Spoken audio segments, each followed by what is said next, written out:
राम पाठशाला डीसी रामगढ़ में एक बार आपका पुनः स्वागत है। पिछले वीडियो में मैंने पथ की पहचान कविता की पंक्तियों का सस्वर वाचन करके बताया था। कुछ पंक्तियां शेष रह गई थीं जिसका भाव मैं अभी स्पष्ट कर देता हूँ और इसके बाद इस कविता के प्रश्नों के उत्तर पर आप ध्यान देंगे। किस जगह यात्रा खत्म हो जाएगी यह भी अनिश्चित है, अनिश्चित कब सुमन कब कंटकों के सर मिलेंगे। इन पंक्तियों के माध्यम से कवि कहना चाहता है कि जीवन पथ पर कब यात्रा समाप्त हो जाएगी।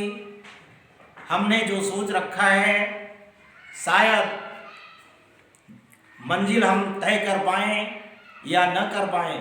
रास्ते में अनगिनत राही मिल जाएंगे, कुछ राही असमय ही हमसे विदा हो जाएंगे, कुछ मंजिल को प्राप्त करेंगे और कुछ सपने ही देखते रह जाएंगे। और इन सपनों को साकार करने के लिए कुछ ऐसे भी पथिक मिलेंगे जो जद्दोजहद करते नजर आएंगे और अंत में उन्हें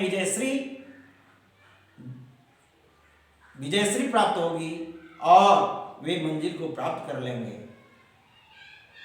कुछ ऐसे भी लोग होंगे जो अपनी ऊंचाइयों को छुएंगे, लेकिन कवि कहना चाहता है कि भले हम बहुत ऊंचाइयों को छू लें, लेकिन हमें अपने पैर को पृथ्वी पर, जिस धरती पर हम पैदा लिए हैं, जिस मातृभूमि में हमारा जन्म हुआ है, उससे हमारा लगाव कभी छूटना नहीं चाहिए।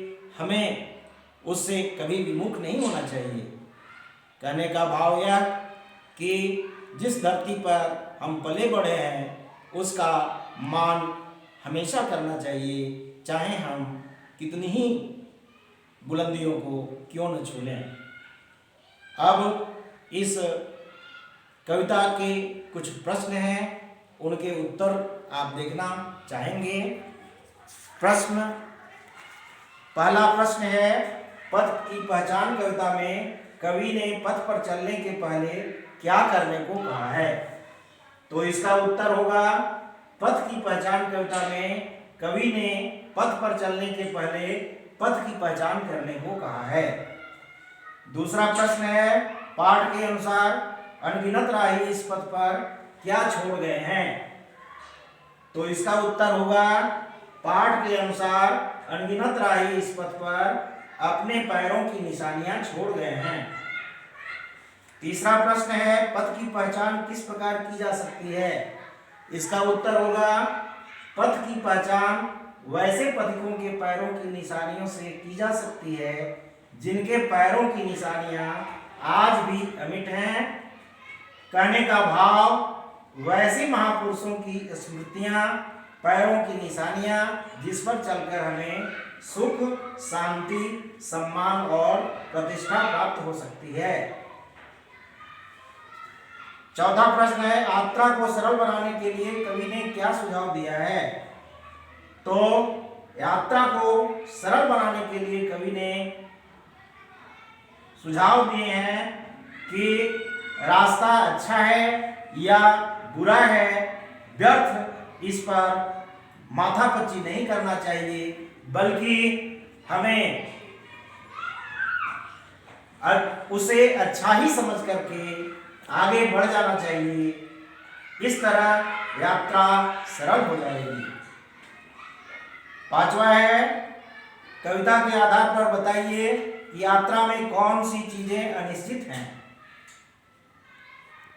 इस कविता में स्पष्ट कहा है अनिश्चित किस जगह पर सरित गिरी गहवर मिलेंगे, है अनिश्चित किस जगह पर बाग वन सुंदर मिलेंगे। इसी को छोटा करेंगे। कहने का भाव, जीवन पथ पर ऐसी अनिश्चितताएं आएंगी जिसमें कई बाधाएं होंगी। सरित गिरी गहवर ये बाधाएं हैं, बाग वन सुंदर ये यात्रा में सुखद क्षण के प्रतीक हैं। तो दोनों ही तरह का अनुभव, कटु और तीता दोनों ही अनुभव इस यात्रा में मिलेगी जो अनिश्चित है। कब ये मिलेगी कहना मुश्किल है। छठा प्रश्न है, कवि ने स्वप्न पर मुग्ध होने से मना क्यों किया है। कवि ने स्वप्न पर मुग्ध होने से मना इसलिए किया है कि केवल सपना देखना ही मंजिल प्राप्त करना नहीं होता है। सपने को साकार करने के लिए हमें उद्यम करना चाहिए, हमें उद्यत होना चाहिए।